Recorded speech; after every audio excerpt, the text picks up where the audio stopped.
Did you know our podcast is also available over on Spotify, Anchor, Google Podcasts, Breaker, Pocket Casts, and Radio Public? All great ways to listen to Lore of the Ring on the go.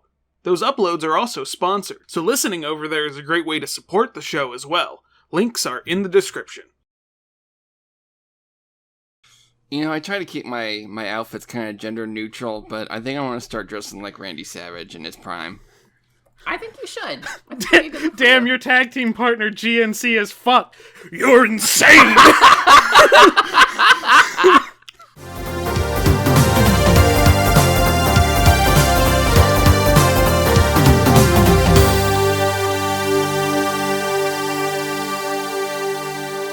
Hello, welcome to Lore of the Ring, where I describe wrestling lore to my co-host. I'm Dan.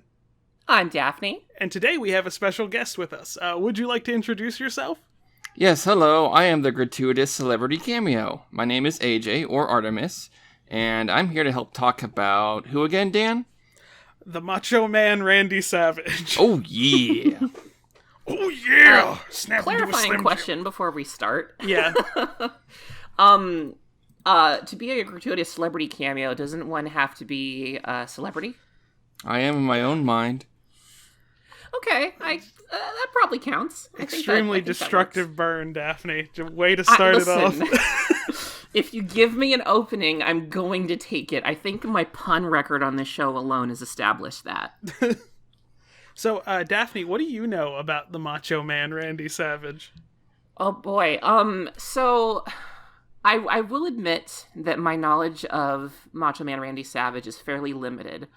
I know that for a good long while he was a spokesperson for Slim Jim. I know that there is a YouTuber who does some amazing mashups that tend to incorporate tracks from his rap album and just sounds that he's made over the years into those mashups. I believe, and I could be getting this wrong, I have a vague idea that he had either a rivalry with or he occasionally fought Hulk Hogan. Is that a real thing? Yep, well, I'm going to talk in depth about his issues with Hulk Hogan. Oh, thank goodness. And it's going to be really funny when you find out who he was on Baywatch with. Oh no. That's ominous somehow, but I am, however, prepared to take notes as always. I'm pretty sure that's the extent of my Macho Man Randy Savage knowledge, other than the stray bits of information that you've occasionally provided, like in other episodes when we're talking about other stuff, and Randy Savage is mentioned very briefly. Yeah. So, first I'm going to go through some stories specific to wrestling, and then AJ has everything about Macho's acting career. And then almost everything. I couldn't find a couple of things and didn't want to be bothered with some others. Yeah. Oh boy. And then after that, I'll talk briefly about his album, which is an experience. Excellent. So most interesting information is that Randy did not start his sports career as a wrestler. He was initially a catcher with the St. Louis Cardinals. Huh. And he was signed to them right out of high school in 1971. Only stayed in baseball about 3 years, but he developed a training technique that's still being used by some baseball coaches. Where to practice swinging, he would swing at a hanging tire. Huh. I mean, I guess that makes sense. You're swinging at something. That seems like good practice. Yeah, because of how thick a tire is and the weight, it makes sure the bat doesn't fly out of your hand. It strengthens your grip and stuff like that. Oh, that is smart. Okay, that makes sense. Macho Man, just background information, because I don't know, I don't have a lot of information on how his wife got into wrestling, but he's often paired with his wife, Miss Elizabeth, who acted as his manager all the time. They were married in real life, but a long time in storyline, they were just dating up until a certain point. I'm gonna have to start with talking about his history with Hulk Hogan, because this man's entire career has been marred by Hulk Hogan. There's something about Hulk Hogan and marred in the same sentence. It just feels really fitting to me. Yeah, it's like all of wrestling. I mean, I've listened to 11 episodes of this show. It seems like a lot of people's careers are marred by Hulk Hogan. Yep. Yeah, that's what we're learning. Or I'm learning. Yeah, so you know how everyone who doesn't directly benefit from Hogan being an asshole kind of hates Hogan? And how I mentioned last episode about how much Sheik hates Hogan and he might hate Hogan more than anyone else. Yes. So Sheik was able to play nice with Hogan when they were both inducted into the WWE Hall of Fame the same year, which leads to a big payday, continued residuals, because the Hall of Fame is basically a retirement package for the older guys. They get signed to something called a Legends deal, which means their likeness gets used in toys, marketing, meetups, and further wrestling appearances. Okay. Imagine the type of hate that leaves you incapable to do that. That's how much Macho Man hates Hogan. That already is wonderful. That's such a pure hatred. Hatred that transcends capitalism is inspirational. The hate was so intense that Macho Man challenged Hogan to a real MMA fight with no rules. Even telling him that the proceeds would all go to charity, so we're morally justified doing anything to each other we want. Holy shit. Hogan turned this down. Wow. Macho Man's career is probably one of the biggest victims of Hogan's backstage politicking. For anyone unfamiliar with that term, basically some bigger stars have it written into their contract they can have a degree of creative control, or even beyond that, the genuinely stronger wrestlers who, could just decide to kill someone mid-match can also just get creative concessions made for them. Hogan's the former in this case. Gotcha. So Macho was one of the wrestlers, like how I mentioned one episode, a lot of other wrestlers were stolen from bigger companies. Even though Macho worked in other companies, I would call him a homegrown WWE guy, because he didn't have a lot of history in other places.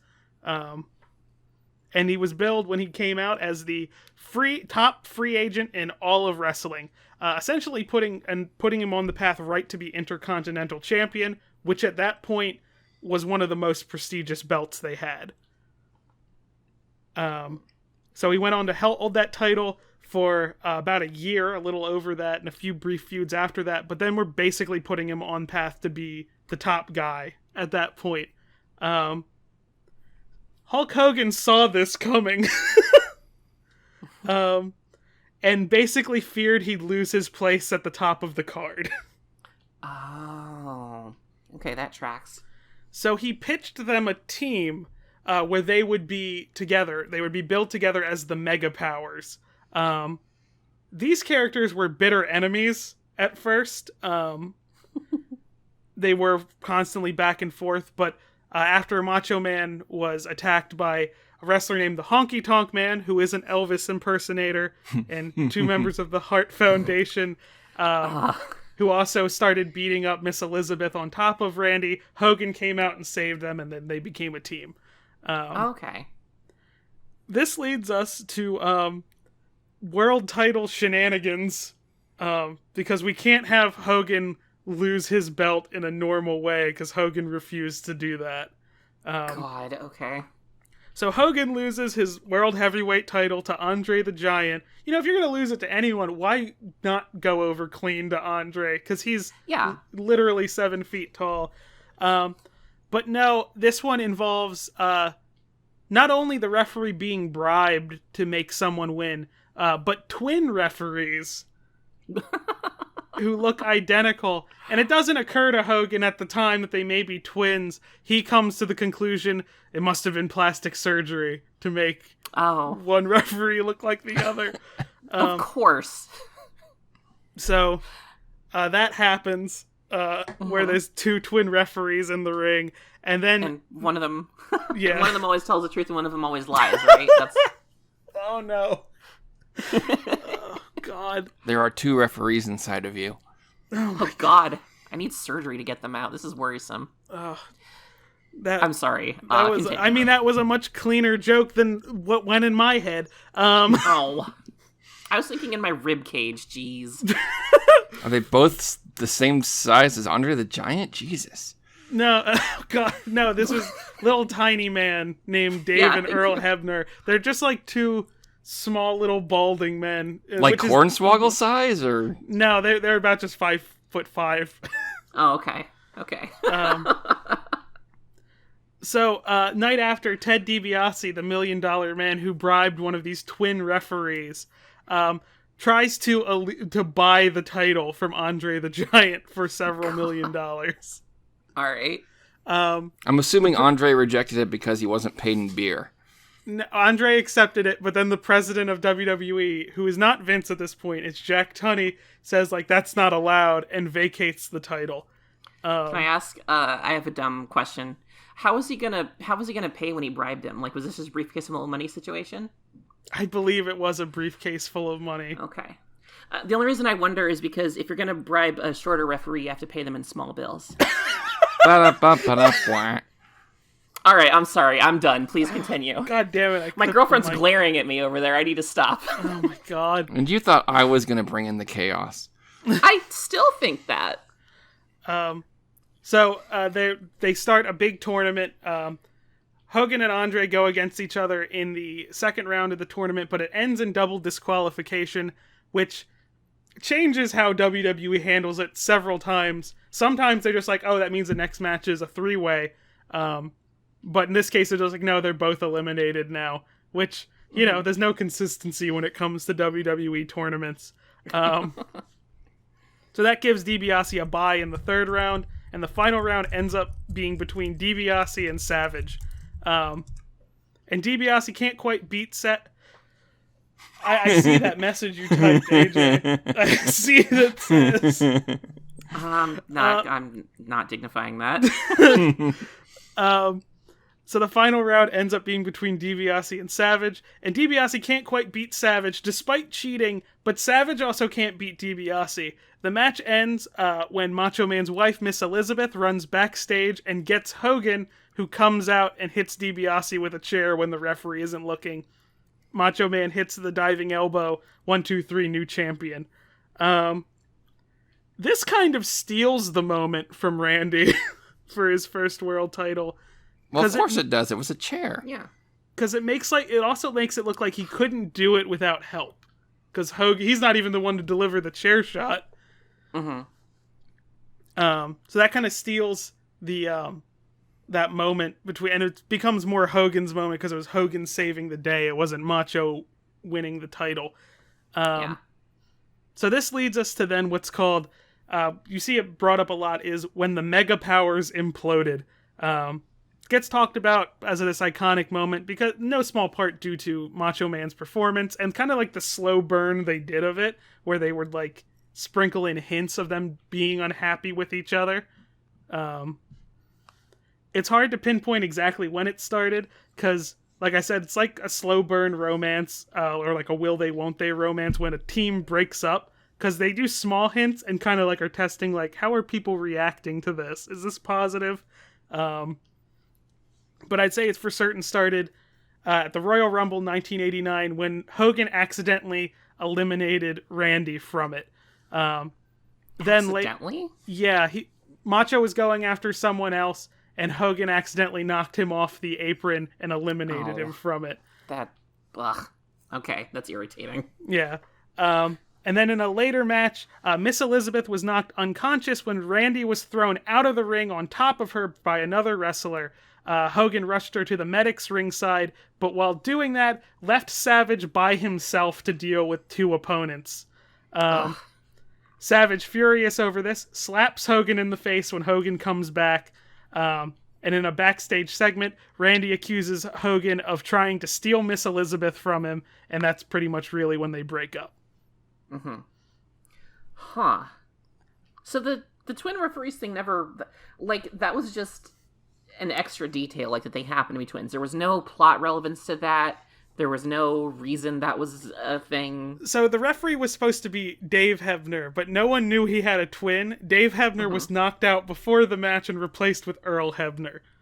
Okay. So they brought Dave Hebner out as just two identical men standing in the ring and Hogan being like, what's happening? Okay. Because, like, I feel like there's almost something to be done with the idea that, like, oh, the ref has a twin brother and you bribed one referee thinking it was the other twin, and then the referee you did not bribe is the one who actually refs the match and you don't know that, so your bribe isn't going to work. Like, I thought that would be a plot point Yeah, somehow, that seems and like it was a better idea than they actually had. Yeah, and it's just superfluous weirdness, which is my favorite kind of weirdness, but also it's just kind of odd from a writing standpoint. That feels like it should be important, and it's not. Yeah, it's like it doesn't make sense why they couldn't just bribe Dave Hebner and not Earl Hebner, who was not even a referee at this time. But then you don't get to knock anybody out. Yeah. So, they have a series of matches, Macho and Hogan, some of which are tie-ins for Hulk Hogan's film No Holds Barred, because Randy teams with actor Tiny Lister portraying the character Zeus, who's the rival wrestler and the main antagonist from that film. Oh, I miss Tiny. Yeah. So these okay, I think I got a little lost here. So the movie, he was teamed up with someone who plays the antagonist in that movie. Yes, but it was supposed to be the fictional character from that movie in real life. Okay. I think that's what was throwing me. All right, that I get the logic behind that, but that's like if you told everybody that Andre the Giant was Fezzik from Princess Bride in real life. I mean, would that be so bad? No, I think that would be a better world to live in all honesty. But yeah, it's Hogan distinctly does not play himself in No Holds Barred. He plays a wrestler with a different name.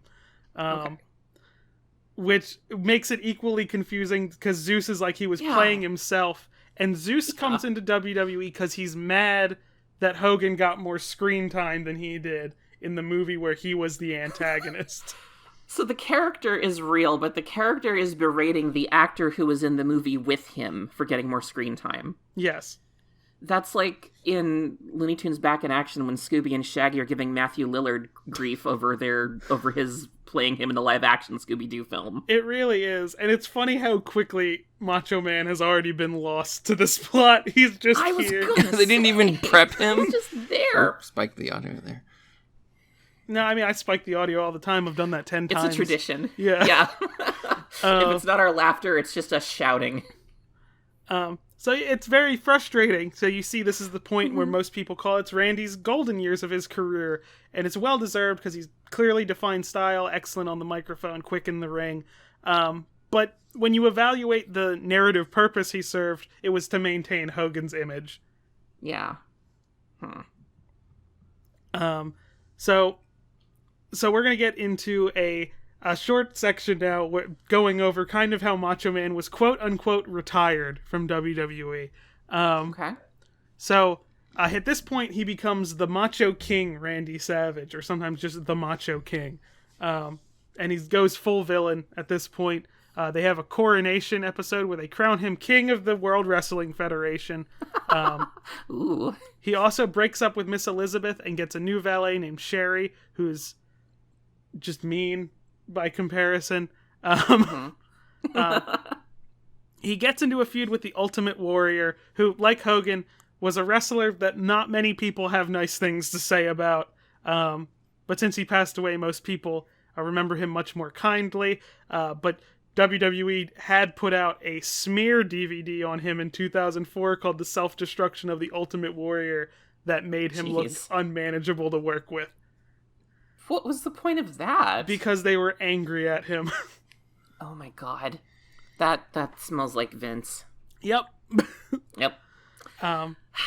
So Macho Man and Ultimate Warrior's match, feud ends in a career-ending match at WrestleMania, which Savage loses. Sherry starts attacking Savage, but Miss Elizabeth, who's in the audience, jumps the barricade, attacks Sherry, and protects Savage. And feminism marches onward. And it kind of ends on a happy note, even though Savage has been retired at this point. Okay, that is pretty cute. This ends in at SummerSlam, where they get married in storyline, even though they've been married for a few years at this point.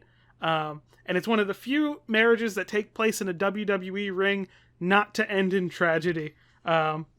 Tragedy being either A, Kane showing up, or B, Triple H revealing that he married the bride in a drive-thru wedding while she was passed out. What? that's how they put Stephanie McMahon and Triple H together in storyline. Holy shit.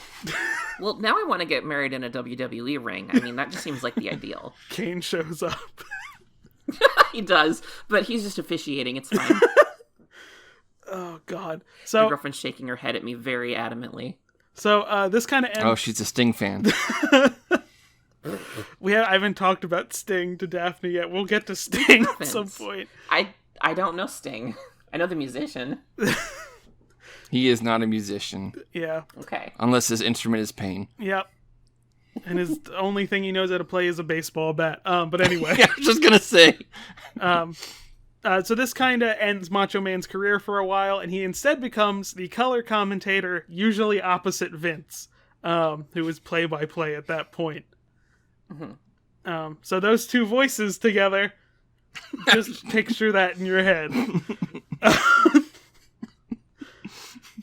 So now we're going to get into some things that happened while he was quote-unquote retired. Some of these are excellent stories that I love.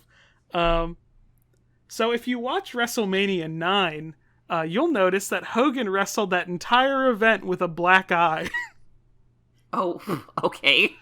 The official story that WWE and Hulk Hogan go off of was that it was an accident he had while jet skiing, which is a weird excuse. I can't imagine someone punching themselves in the eye while jet skiing. I sure never have. Because your knuckles are pointed away from you. And yet... Other stories state that it was Macho Man that gave him the black eye. Quote from other podcaster and former WWE promoter Jim Cornette. Savage found out that Elizabeth had run off to Hogan's house and was staying with Linda, who was Hogan's ex-wife, because Linda and Elizabeth were friends, and Hogan didn't tell Savage that she was there, which is why when Savage confronted him with that, he confronted him by punching him in the fucking eye, and that's why Hogan had a black eye at WrestleMania 9. So that was outside of storyline stuff. That was straight up just, I don't know where my wife is, and Hulk Hogan won't tell me. Yep, it's outside I mean, that's a classic dilemma, but like... Hulk Hogan won't tell me where my wife is. Where my wife is? Yeah. I was going to try and do an impression, but it was going to devolve into Vince, and that's not as funny contextually. Where's my wife, Hogan? See? We have to do at least one Vince impression per episode. I don't do them because I'm bad at Vince, but Dan does them, and they fill me with joy. So then Savage got into a feud with Jake the Snake Roberts, and in storyline he got bit by Jake Snake in the ring, and my kitten has decided to... Was this Damien or just somebody I think else? it was Damien, if I'm being certain about it. But the funniest thing about this is the backstage story that Jake the Snake has told, that Macho Man was terrified of the snake and said he wasn't going to go through with the stunt unless Jake had the snake bite his own arm first, because he didn't trust that the snake was defanged. Oh, jeez. Which is extremely funny. So a storyline that happened where he was unretired briefly. Ric Flair alleged that he had an affair with Miss Elizabeth. Shortly after, in real life, Miss Elizabeth and Randy would separate. Read into that what you will. Oh, boy. So Randy's contract ended with WWE in October 1994, with the announcement of him leaving the company coming November 7th. Like many, he jumped ship to WCW, but unlike many, he did not enjoy a return to the company or any follow-up runs. Also, Macho Man wasn't inducted into the Hall of Fame until many years after he died. Which leads us to the allegations as to why, which I cannot fully confirm, but people who work for WWE think it happened. So treat it like an urban legend, but there's a lot of people backing this story, and I have to share it because imagining Vince's face turning red like a tomato is just something I need to share. It just always brings me joy every time I picture it. Stephanie, look, I'm a tomato. This story involves Stephanie, so enjoy this.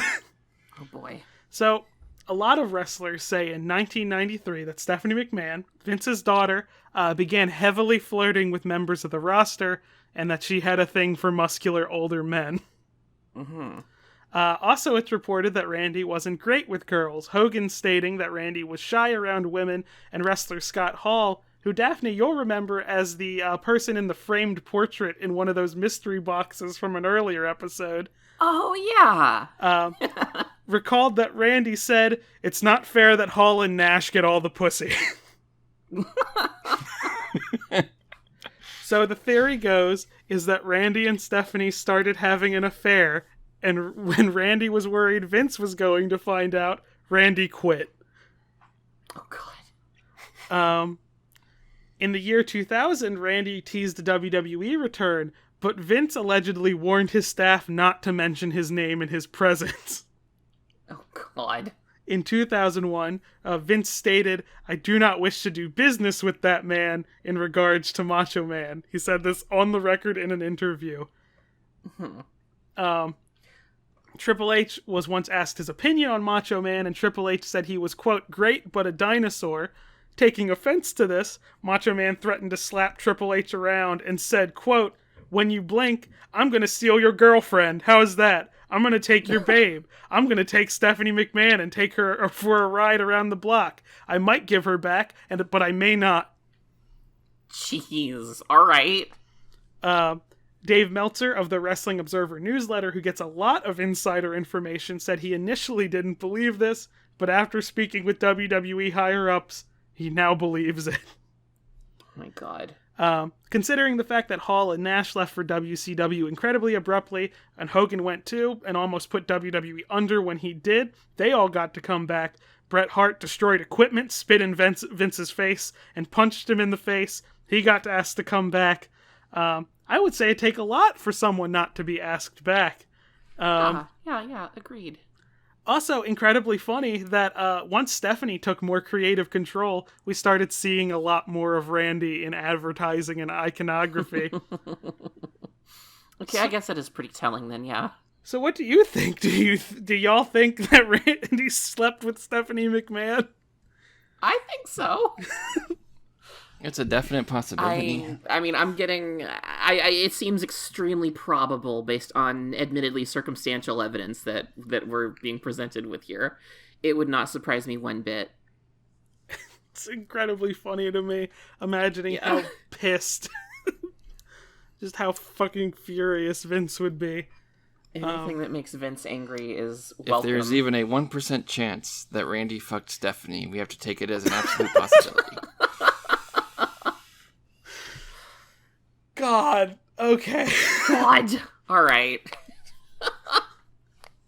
Okay. AJ, I'm gonna let you take it away. Even though I feel like we may have blown the top off of everything too early by talking about Randy possibly, allegedly, don't sue us, sleeping with Stephanie McMahon. Yeah, please don't sue us. But if you want to come on the podcast and set us straight, by all means. Well, straight. Explain this more. Do that instead of suing us. Yeah, so if AJ, if you want to talk about the film appearances, go ahead and take it from here. So Randy, being the energetic and charismatic guy that he was, showed up in quite a few instances of pop culture. Mostly in the late 80s. No, that was when he was wrestling. Late 90s, early 2000s. Of course, most folks are going to be familiar with him showing up as Bonesaw in the first Spider-Man movie. That was him. Bonesaw is ready. Yeah, that's him. Okay. Ready. Of course, he gets homophobically harassed by Spider-Man, who's, he's still feeling things out. And then gets defeated by him and pinned in 2 minutes. He also showed up in... One moment. He also showed up in a bunch of TV shows. And the big one that he was in an episode of Baywatch in the late 90s. And he actually was in this episode with Hulk Hogan. Oh. They actually start off the episode jet skiing together. It's interesting that they're jet skiing, given what we've learned. Oh, it gets better. During a race with each other back to shore, Hulk Hogan gets distracted by some pretty girls, as you do, and swerves to avoid a boat and winds up knocking himself out with his own jet ski. He kind of jumps a wave and falls off the jet ski, and the jet ski lands on his head and knocks him out. I have a quick question. What year did this episode come out? That was 96, I think? Let me double check. 96, 97... Okay, 96. so this is entirely possible that it was inspired by the incident at WrestleMania 9. I was going to say, exactly what I was hoping. Okay, cool. Yeah, so... And of course it takes 6 women to haul Hogan back to shore, and when he wakes up, he of course quips, "Am I in heaven?" Mm-hmm.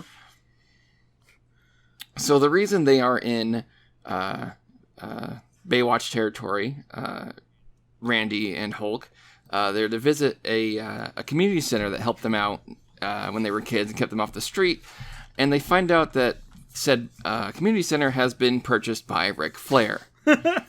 and so Hulk Hogan and Randy Savage challenge Ric Flair and his Goonies, who are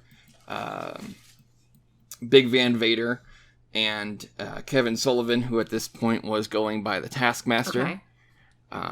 Challenges them to a bash at the beach, which is actually a thing in WCW for a while, apparently.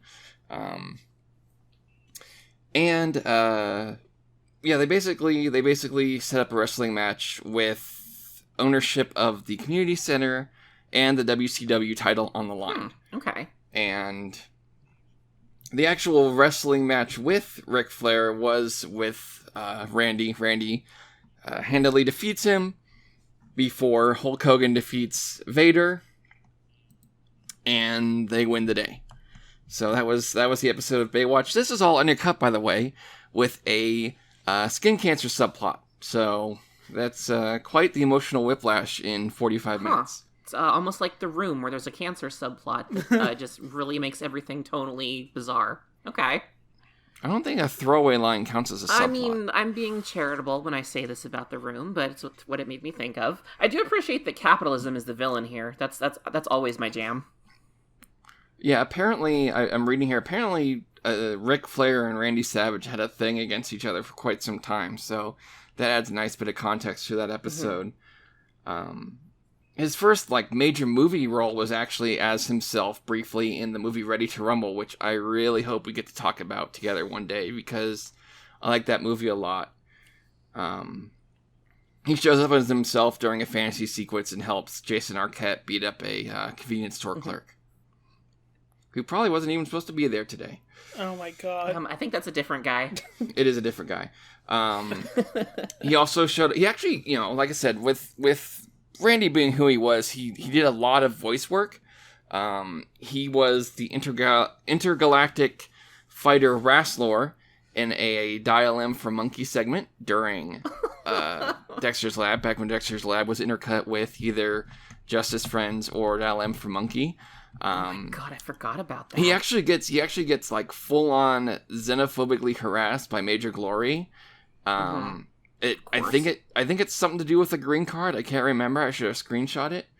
But yeah, he beats the crap out of all these big Earth heroes, and then Monkey perseveres and convinces him to spare the Earth. He was on an episode of Space Ghost Coast to Coast where he played Leonard the Grey Ghost Ghostal, who is a former professional wrestler and is even mentioned by Zorak to sound like Randy Savage, even though it's denied. He's actually Space Ghost's grandfather. And in the course of the episode, he interviews, actually tying back to last week, Daphne, when you were talking about black sitcoms, Space Ghost goes off to do something. But prior to going off, he actually interviews Rob Zombie, which was weird. And then he leaves, and Leonard takes over, and Leonard interviews the young Raven Simone. Oh, huh, okay. Before Zorak sneaks up and hits him with a chair, and then a giant saucer crab comes and rescues him, playing it off as kidnapping him in return for not destroying Space Ghost's planet. Okay, pretty straightforward Space Ghost plot from what I remember of that show.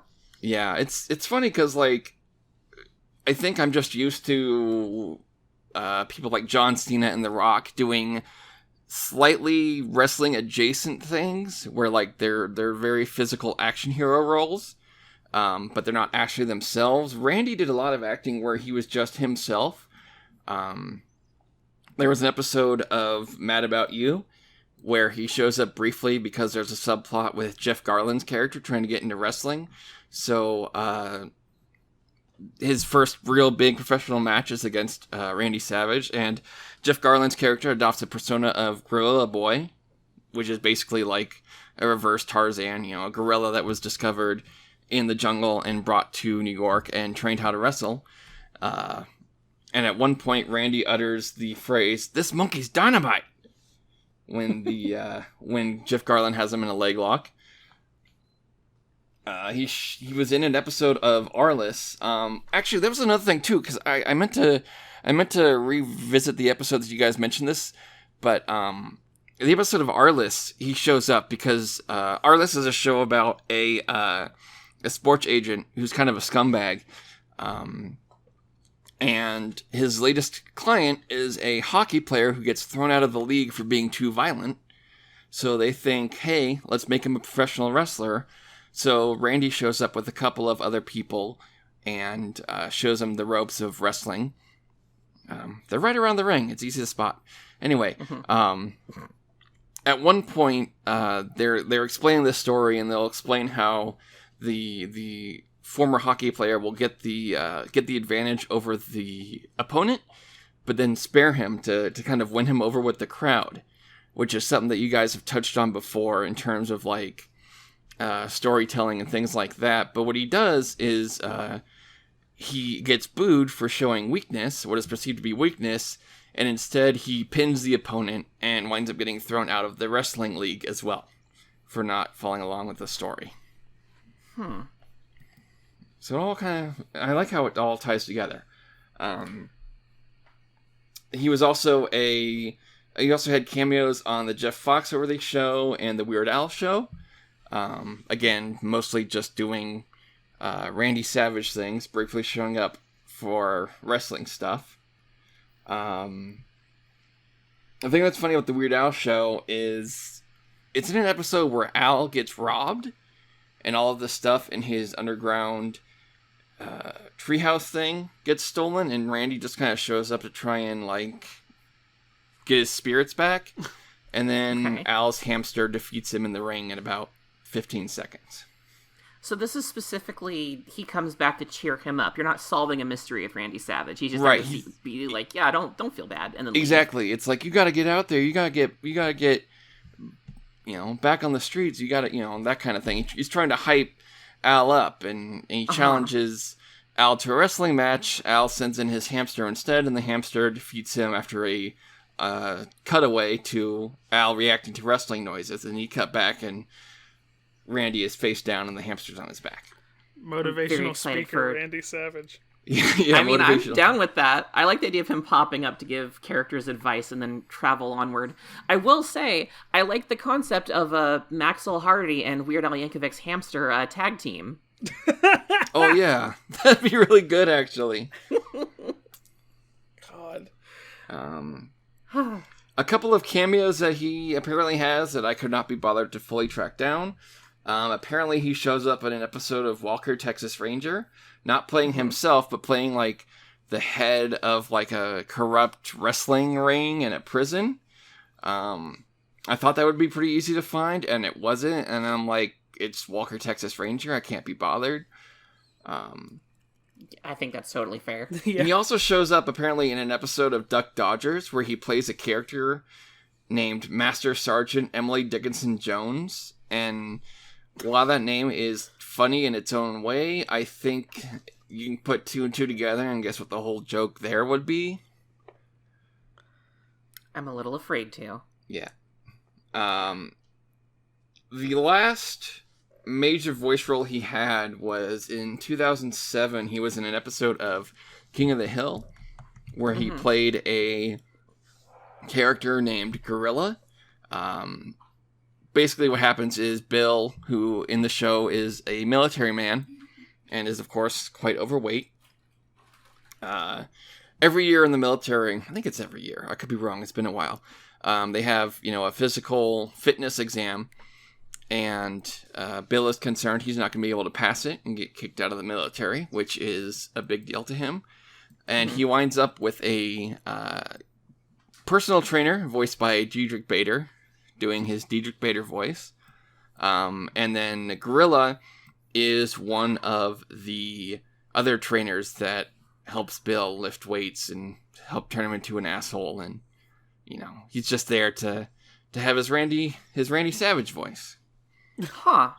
It occurs to me, and I hate to say this because, I think we need a counter for episodes gone without an incident where one of us mentions DC Comics. I feel like Randy would have been really good at voicing Lobo in something, now that I'm thinking about it. Oh my god, that'd be so good. That would be really good. I want to say the DCAU Lobo was John DiMaggio. That sounds... I'm pretty sure you're right. That sounds like... That's exactly a DiMaggio voice role for sure, so I have no doubts. But out of nowhere, that just occurred to me as like, who would have been really fun as Lobo? It occurred to me when you said that there's an alternate universe somewhere where the live-action Flash TV show that had Mark Hamill as the trickster had Macho Man playing Lobo in live action. Yes! Oh my god, you're right. That'd be really good. I need to go to this timeline. I was following along with the roles, and I just pulled them up on my end. I found one that deeply upsets me that he did. Which one is that? I don't like knowing that Macho Man canonly is a character in the Cars universe. Oh no! Oh yeah, he is. Who is he in that universe? He is a character that's just in the video game named El Machismo. I mean, good name. It just deeply upsets me to know. That actually, honestly, improves my view of the Cars universe by just a modicum. It's so tiny the amount that makes me approve of Cars, because I super don't. But that's like the one redeeming quality now. That Macho Man exists. Yeah, I like that Macho Man exists or existed. And that's everything on the film roll stuff. That's all the major stuff. Yeah. So, at the end of the episode, we're gonna go over some macho isms. We're gonna open the watch together room for you to react to some. Okay. But I'm so excited. I just want to talk about his rap album very quick. I don't have a lot to say about it. Yes. It's called "Be a Man," and it's named after the title track is a diss track aimed at Hulk Hogan, which I'll go over some of the lyrics for. But on Wikipedia, under the critical reception portion, the only text is a 5-word sentence: "The album was critically panned." With 2 citations. Oh, that's wonderful. Oh, God. Well, if Citation Needed ever comes back, he won't be on it. Oh, God. Or that album won't be on it. Oh, God, I missed that podcast. So, something else I'd like to touch on. Macho Man actually apparently has a Guinness World Record. Ooh. His 16 plus year absence from WWE licensed games from 1994's WWF Raw to 2011's WWE All-Stars was recognized by the Guinness World Records in this 2015 Gamers Edition as the longest such absence. It's literally an award for Hogan hating for him being hated by McMahon for so many years. I think we all deserve awards based on how much Vince McMahon dislikes us, frankly. It's extreme. It's like there's a measurable amount. Oh, God. So, something else I'm seeing, I don't mean to go on tangents, but that's this whole podcast. Apparently, he was also an exclusive DLC character for the Woo edition of WWE 2K19, which, considering how many feuds he had with Ric Flair, is kind of fucked up, in my opinion. That... Give Macho Man his own DLC. I'm kind of stuck on the idea of a Wu edition of something, because one, does that mean there is a Wu-Tang edition of this DLC? I guess that's my only point. I thought you were going to say I thought you were going to ask if there was a Wu-Tang edition of stuff, and I was like, yeah, didn't they have that like that one album copy that Pharma Bro bought and then got confiscated? Yeah, what? It was like the first NFT, basically, where they made one album that one person owns, and no one... Well, it's not even an NFT, because NFTs, you know, it's a whole other nonsensical piece of bullshit. Yeah, I mean, you can prove you own this. It just gets confiscated by the government. Yeah, but it's kind of that concept where it's like, yeah, this is the one thing that only one person has, and it's just for you, which is... I don't want to say that's a blight on the concept of music as a whole. I'll say it's a blight on the concept of music as a whole. I just don't want to be that negative about the Wu-Tang Clan, dude. That's like, that bothers me that I have to be that angry about something they did. You can also I take solace in having justification for that with the sheer amount of songs they've done and still are doing with Fred Durst. You know what? Fair. The most recent song they did with him is like in 2015. That's too soon. That's too recent. Oh God, that is far too soon. It's only for the Japanese version of that album, but it still happened. So, I want to look at the lyrics of "Be a Man" by Macho Man Randy Savage, the diss track at Hulk Hogan. And I'm going to read this as stoically and unmacho man as possible. Thank God. This first line is the ultimate hurdle to cross, because just imagining him saying it. Hot diggity damn, Hulk. I'm glad you set it off. Fuck! Used to be hard, Hulk, but now you've done turned soft. Doing telephone commercials, I seen ya dancing in tights as a ballerina.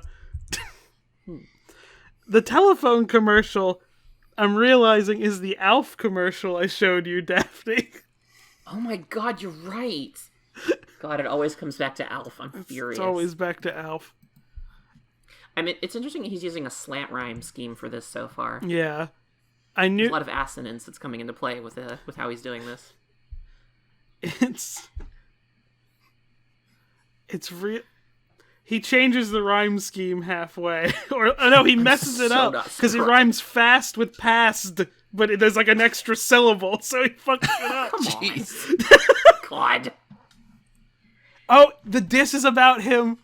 It was about the fight that he didn't go to. I just realized this. I called him out, but the punk was scared to go. It was a charity event, but the Hulk didn't show.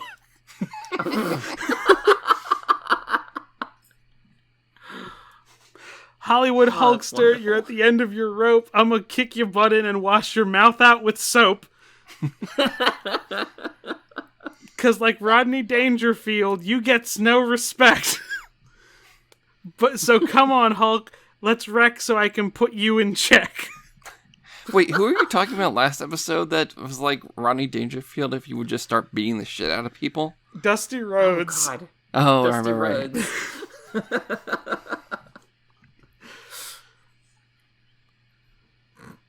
I really appreciate your dedication to being as deadpan as possible about this reading. I think it really elevated the material. I like this line a lot. Your movie straight to video the box office can't stand, while I got myself a feature role in Spider-Man. I mean, he's not wrong. Hogan had, a bunch of flops between Suburban Commando and, what was it, Mr. Babysitter? Mm-hmm. Santa with Muscles, and then... But then he No was in Holds the Barred. ultimate art piece of Gremlins too, so who's to say? Oh, he was. I mean, that's true. That's sincerely one of my favorite movies that's ever been made. So that is a major point in Hogan's favor. Although sorry. It's a fucking bizarre cameo. It works is the thing, and it works for a variety of reasons, and I'm not gonna go film nerd about it, but I find so much about the circumstances of that happening to be just, I don't know. It's so fascinating to me that it happened in the first place. Because, all right, I'm going into this. Because the context of the Gremlins 2 scene is in Gremlins 2, after the Gremlins have started to just fully take over the area in which they're contained. I'm going to avoid spoilers as much as I can. Of Gremlins 2. For a 3-year-old movie? Yes, because I want people to go see it because I really like it. So there's a ton of fourth wall breaks at this point. And the nature of these fourth wall breaks extends to the medium which you're watching the movie through. Because there was a different series of fourth wall breaks for the theatrical release than there was for the home video release. You can watch both of them online now, and of course they're both available on the DVD releases and stuff. But basically on the television, on the home video release, you see the Gremlins like inside a TV making shadow puppets in the static and getting in a gunfight with a John Wayne impersonator as they kind of like intrude upon old cowboy movie footage. But in the theatrical cut, it appeared that they messed with the film reel, and people started to complain about the movie itself. After the Gremlins assault Leonard Maltin, who was famous for having disliked the first Gremlins film, and he came back to do a cameo where he's reading his negative review of the second movie. They go on to rip out the film reels, and then we cut to an actual theater where an usher gets Hulk Hogan to come to he asks Hogan to come to the projection booth to scare the Gremlins away. And Hulk proceeds to rip his shirt off and yell at the Gremlins about how when people come to the movies, they want hot popcorn, cold sodas, and not to have Gremlins interfere with their films. And out of fear and respect for Hulk Hogan, the Gremlins start playing the film again. And it is a thing of beauty to behold. That movie is very... What fucking movie is Hogan watching in that? Because I pulled up the clip while you were talking about it. It looks like he's watching old porn. Oh god, there's something about the Gremlins are making, wolf whistle noises and stuff over video that was risque in some fashion. But the thing about that throws me is that, like, part of the setup of Hogan being grabbed by the usher to intervene is that, like, I think this lady is dragging her kids out of the theater and tells an usher that the movie is unwatchable because of the Gremlins. So, like, were those happening in the same theater? Is it just the whole theater in general is being gremlined? Or is it big gremlined, I think, as you would say? Big gremlin. I can't... I'm going to think about how to conjugate gremlin as a verb later. I'm trying to remember. I haven't watched it since Thanksgiving last year, but now I really need to watch it again because I've been reminded how much I adore that movie. Sincerely, on an artistic level, it is an incredibly well-made film. And that's all I'll say. I promise I'm done now. The University of Gremlins 2 at twitter.com. Listen. I'm going to get my degree in Gremlins 2. God. I'm just bewildered by this scene, because it's not... The theater doesn't look upset. They look like they came here for this old porn. And Hogan is in the audience for this old porn. Apparently, it's a vintage nudie film called Volleyball Holiday. Gee, it is old porn! Right. Thank you. It's old porn! Yeah, no, it is. It is. That's what throws me, though, is that, like, a lady drags her kids out of the theater. And I'm just like, was that the same theater? That's what's throwing me. I like to imagine it's a different theater, and they interrupted Hogan, and this full audience, this is a full audience of people watching old porn together. In the same theater that plays children's films. It's a communal experience. VHS tapes were invented at this point, I believe. They could have rented porn. Oh, absolutely. Is this how Brad Pitt in Fight Club got his start? The subliminal cut. He was inspired by the Gremlins that broke into his projection booth one night. Oh my god. How about a reverse subliminal cut? Work at a porn theater and splice in one frame of Gremlins 2 into the porn. Good heavens. Oh, just... that would make Fight Club worth watching, honestly. So I just posted a picture in Discord call of a Macho Man video game appearance that is not mentioned on Wikipedia because it is a mod. It is a mod for Skyrim that makes all the dragons into Macho Man Randy Savage, complete with voice clips. Yep. I used to know what model that game was from, and that how they just applied the skeletal structure to of the dragon to the model. But they had to, because the tail wasn't working, we're just giving him like a long asshole. They had to mod the tail back in. Yeah, I don't know. I don't know enough about when the Vince modding McMahon scene. dies, that'll be the name of his final biography. The long asshole. The long asshole. It's gonna be written by his son. Vince, please don't sue us. We don't respect you, but we are afraid of you. The fucking picture of him as an old ass man wrapped in chains. What does John Oliver call that? Scary Grandpa Quarterly, I think. God, I think that's what he said. That sounds right. So I'm creating the watch together room right now. Yes. Just so we can supercut Daphne's reactions to the Macho Man isms. We got to get that cold open material somehow. Just same. Just a bizarre experience that is. This is when I suddenly and very abruptly stopped disassociating. This is one that gets supercut a lot that I really enjoy. Oh, for sure. It's in my YouTube recommendations right now.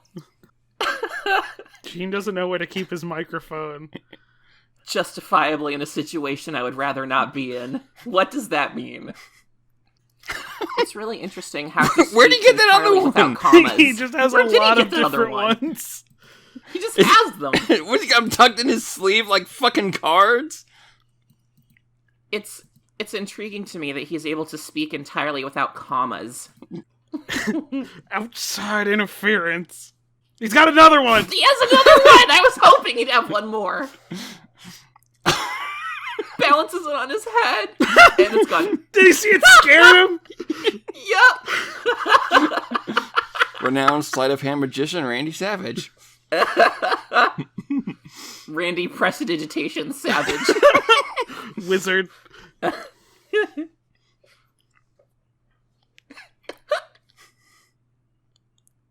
He got another one! I'm taking this back, Mean Gene.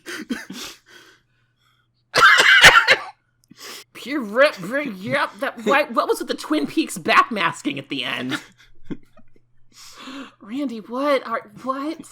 Now, let me just show you my favorite supercut of this interview. Because it's... Oh, good, okay.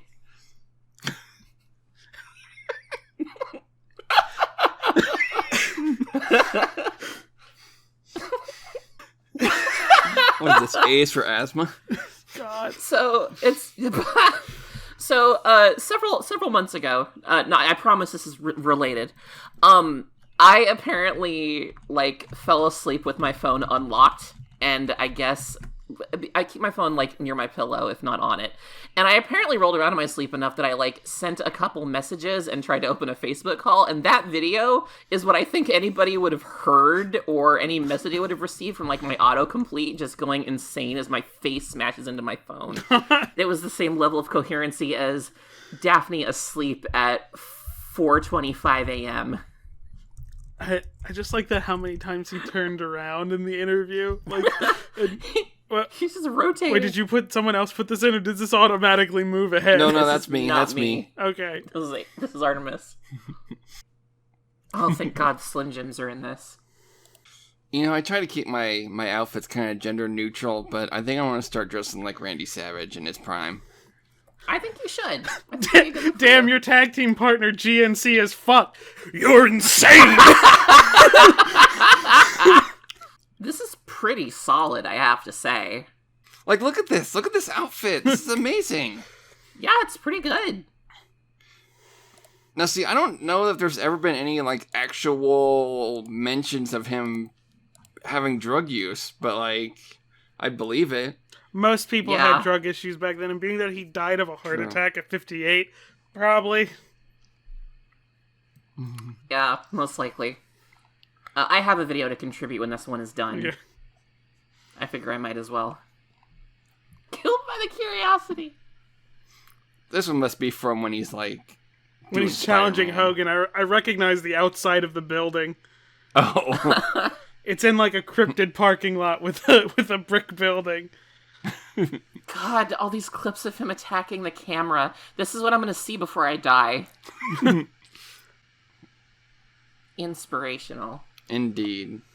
Let me see if I don't know how to add stuff to watch together. I'm going to see if this did the thing. I can't tell if that did the... I don't know if it's going to play I this. think if I click it, yeah. Probably.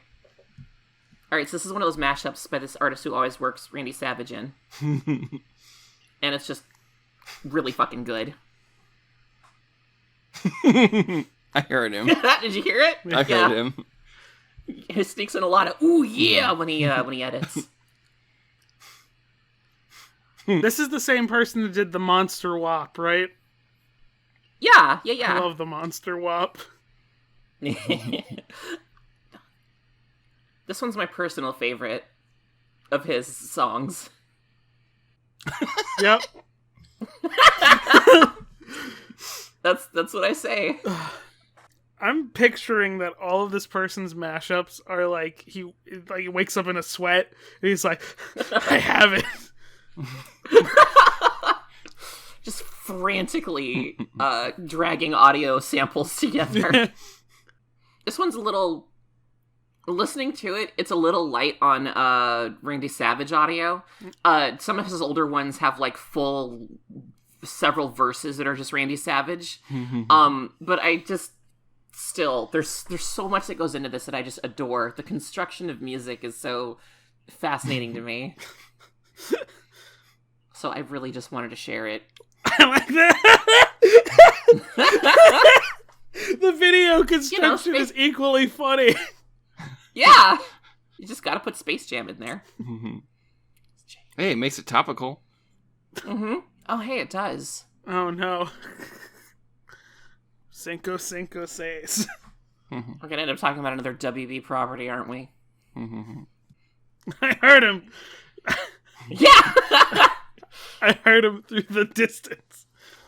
If you can listen with your heart in the darkest he's of just moments, in the nosebleeds jamming out. If you will hear Randy Savage calling out to you. If you hold a Slim Jim up to your ear, you'll hear. Oh, that's like 7 Mike Peaks in a row. Discord didn't catch that, but I just full on cackled. There he is! There he is! It's like he just sprinkled in a little Randy for flavor. Little Randy goes a long way. Not according to Vince. Oh, wait. According to Stephanie, yeah. Wait, now we're doing bees? Just a few. It's done now. I have one more promo to show. Yes. Randy out here rolling a nat 20. I really appreciate Randy Savage saying ACAB so very vocally. Fuck 12! Randy Savage says ACAB with a steel chair. Well, he certainly looks like a hot dog.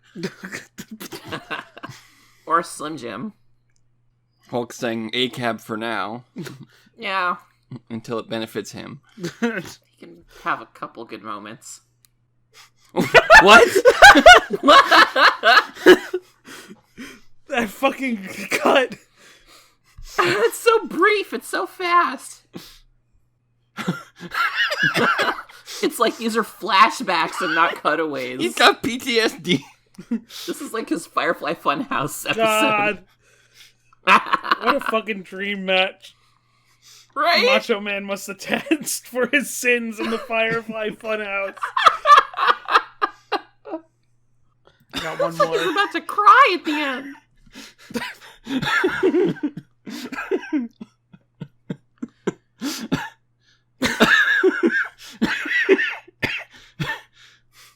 God, it's like he's always seconds away from an aneurysm. I've met people who talk like this.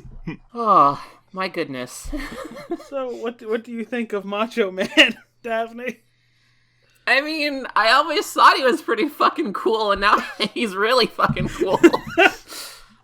Like, I can't think of anything to take away from this but appreciation, like deepened appreciation of him.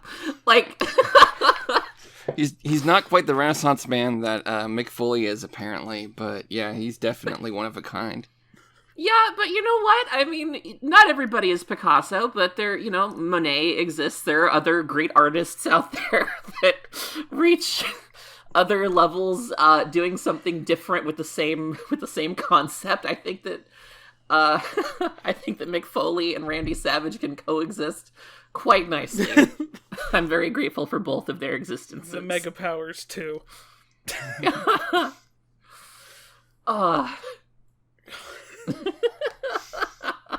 Good heavens. Yeah, I don't have much to take away from this, except that I kind of love Randy Savage now. So, because we're what is our 12th episode at this point? Daphne, what are your top 10 wrestlers? Top 10. Oh god. Okay, hang on. I have to hope I can remember 10. Let me go back to my podcast notes real quick, because I know I've written down stuff about specific ones. Okay. Should I do, like... I guess I should do 10 counting up to 1, but I have to mentally reverse that in my head. You can also just say in no particular order if it's... Yeah, I was okay, gonna say. in no particular order, my top 10 wrestlers are gonna be, Asuka, Matt Hardy, Randy Savage. Does Mick Foley count as 3? I tentatively I'll count him as 3 in case I can think of more. Bray Wyatt. So far 5, unless I count Foley as 3. Let me think here. Who else?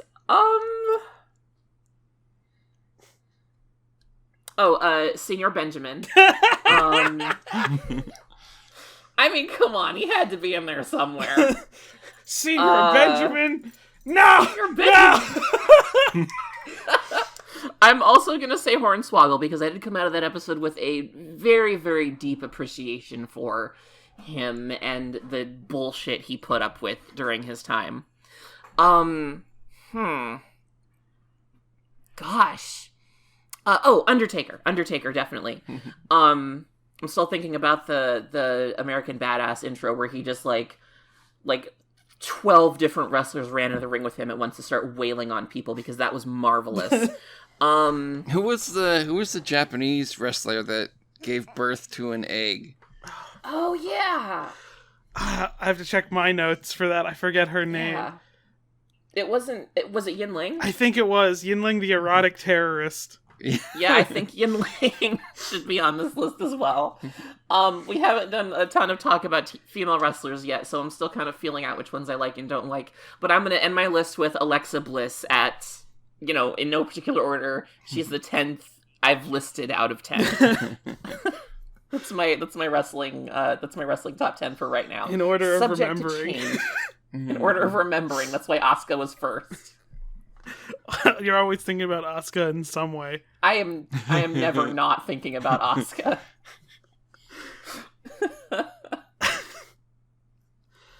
Oh my god. Do we have any other Macho Man things we'd like to share, AJ? I'm trying to think of any more, if there's any more fun things about Macho I like Man. that for a while, his dad was not happy with how he and his brother was doing, so he said, fuck it, I'm gonna make my own wrestling federation. I forgot this existed.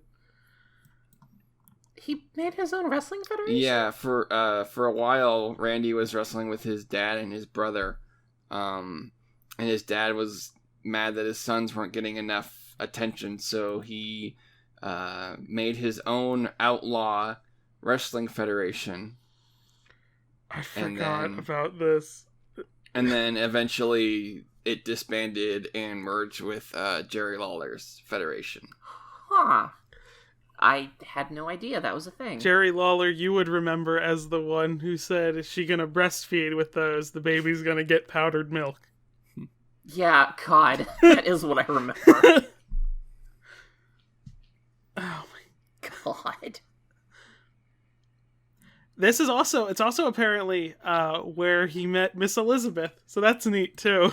Mm-hmm. Oh, hey. It all comes back together. Or around.